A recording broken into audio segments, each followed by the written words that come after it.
നമസ്കാരം, ഞാൻ doctor Almas. Kozhikode Trinity I ഹോസ്പിറ്റലിലെ പീഡിയാട്രിക് ആൻഡ് സ്കിൻ സ്പെഷ്യലിസ്റ്റാണ് ഞാൻ. ഇന്ന് ഞാൻ നിങ്ങളോട് കോങ്കണ്ണ് എന്ന കണ്ടീഷനെ പറ്റിയാണ് സംസാരിക്കാൻ പോകുന്നത്. കോങ്കണ്ണ് അഥവാ മരക്കണ്ണ്, ഇംഗ്ലീഷിൽ നമ്മൾ സ്ക്വിൻറ്റ്, സ്ട്രബിസ്മസ് എന്നൊക്കെ ഇതിനെ വിശേഷിപ്പിക്കാറുണ്ട്. കോങ്കണ്ണ് എന്ന് വെച്ചാൽ നമ്മുടെ കണ്ണ് ഒരേ അലൈൻമെൻറ്റിലല്ലാത്ത ഒരു അവസ്ഥയാണ്. അതായത് ഒരു കണ്ണ് സെൻറ്ററിലും ഒരു കണ്ണ് ചെവിയുടെ അടുത്തേക്ക് അല്ലെങ്കിൽ മൂക്കിൻ്റെ അടുത്തേക്ക് അല്ലെങ്കിൽ മുകളിലേക്ക് അല്ലെങ്കിൽ താഴേക്ക് അലൈൻമെൻറ്റ് തെറ്റിയിരിക്കുന്ന ഒരു കണ്ടീഷനാണിത്. നമ്മുടെ കണ്ണിനെ ചലിപ്പിക്കാനായി നമ്മുടെ ഐബോളിന് ചുറ്റും 6 എക്സ്ട്രാ ഓക്കുലർ മസിൽസ് അറേഞ്ച്ഡ് ആണ്. ഈ മസിൽസിൻ്റെ അണ്ടർ ആക്ഷൻ, ഓവർ ആക്ഷൻ ഒക്കെ ഉണ്ടാവുമ്പോഴത്തേക്കാണ് കോങ്കണ്ണ് നമുക്ക് ഉണ്ടാവുക. ഇത് ജനിച്ച് 3 മാസം തൊട്ട് 3 തൊട്ട് 4 വയസ്സ് വരെയുള്ള പ്രായത്തിലാണ് ശ്രദ്ധയിൽപ്പെടുന്നത് പേരൻസിൻ്റെ. കോങ്കണ്ണ് കാഴ്ചക്കുറവുമായി ബന്ധപ്പെട്ടും അല്ലാതെയും ഉണ്ടാകാറുണ്ട്. ചില കുട്ടികളിൽ ഒരു കണ്ണിന് മാത്രം കാഴ്ചക്കുറവ് ഉണ്ടാകുമ്പോൾ മറ്റേ കണ്ണ് നോർമലായിട്ടും ഇരിക്കുമ്പോൾ കാഴ്ചക്കുറവുള്ള കണ്ണ് കോങ്കണ്ണാകാറുമുണ്ട്.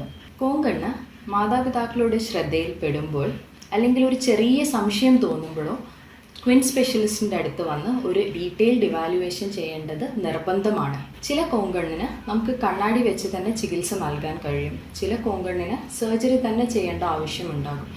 ഏത് കോങ്കണ്ണിന് എങ്ങനത്തെ ചികിത്സയാണ് വേണ്ടതെന്ന് നമുക്ക് സ്ക്വിൻറ്റ് ഇവാലുവേഷന്, കംപ്ലീറ്റ് കാഴ്ചേൻ്റെ ടെസ്റ്റുകൾ ഒക്കെ ചെയ്തതിന് ശേഷമേ തീരുമാനിക്കാൻ പറ്റുള്ളൂ. ചില കോങ്കണ്ണുകൾ, അതായത് ജന്മനാലുള്ള ചില കോങ്കണ്ണുകൾക്ക് ചില സമയത്ത് ട്രീറ്റ്മെൻറ്റിൻ്റെ ഒന്നും ആവശ്യം തന്നെ ഉണ്ടാകാറില്ല. കാരണം അവർ നേരെ നോക്കുമ്പോൾ ഒരു കോങ്കണ്ണ് അനുഭവപ്പെടാറില്ല. അപ്പോൾ അതിന് നമ്മൾ ചികിത്സ മിക്ക സമയവും കൊടുക്കേണ്ട ആവശ്യം വരാറില്ല. കോങ്കണ്ണുള്ളപ്പോൾ നമ്മൾ ചികിത്സ എത്രയും ഏർലി ആയിട്ട് എടുക്കണം, അല്ലെങ്കിൽ ഒരു ഇവാലുവേഷൻ എത്രയും ഏർലി ആയിട്ട് ചെയ്യണം എന്ന് പറയുന്നതിൻ്റെ കാരണം ഇത് നമ്മുടെ 3D പെർസെപ്ഷനെ പിന്നെ കാഴ്ചയൊക്കെ ബാധിക്കുന്ന ഒരു കണ്ടീഷനാണ്. അതുകൊണ്ടാണ് നമ്മൾ ഇതിനെ ഇവാലുവേറ്റ് ചെയ്ത് അതിന് എന്താണ് ട്രീറ്റ്മെൻറ്റ് വേണ്ടത് അത് നമ്മൾ തേടണം എന്ന് പറയുന്നത്.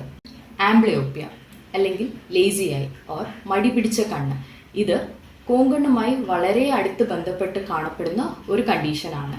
ഇത് കണ്ണാടി വെച്ച് കഴിഞ്ഞാലും ഒരു കണ്ണിൻ്റെയോ അല്ലെങ്കിൽ 2 കണ്ണിൻ്റെയോ കാഴ്ച മുഴുവനായി വരാത്ത ഒരു കണ്ടീഷനാണ്. ഈ കണ്ടീഷനുള്ള കുട്ടികൾക്ക് കണ്ണാടിക്ക് പുറമെ നമ്മൾ ആംബ്ലിയോപ്യ തെറാപ്പിയും കൊടുക്കേണ്ട ആവശ്യമുണ്ടാകും. പലപ്പോഴും കോങ്കണ്ണ് കുട്ടികളുടെ സെൽഫ് എസ്റ്റീമിനെ, കോൺഫിഡൻസ് ലെവലിനെ ബാധിക്കാറുണ്ട്. അതുകൊണ്ട് കോങ്കണ്ണ് ഒരു ഭാഗ്യക്കണ്ണായിട്ടോ നോർമലായിട്ടുള്ള ഒരു കാര്യമായിട്ടോ വിചാരിക്കരുത്.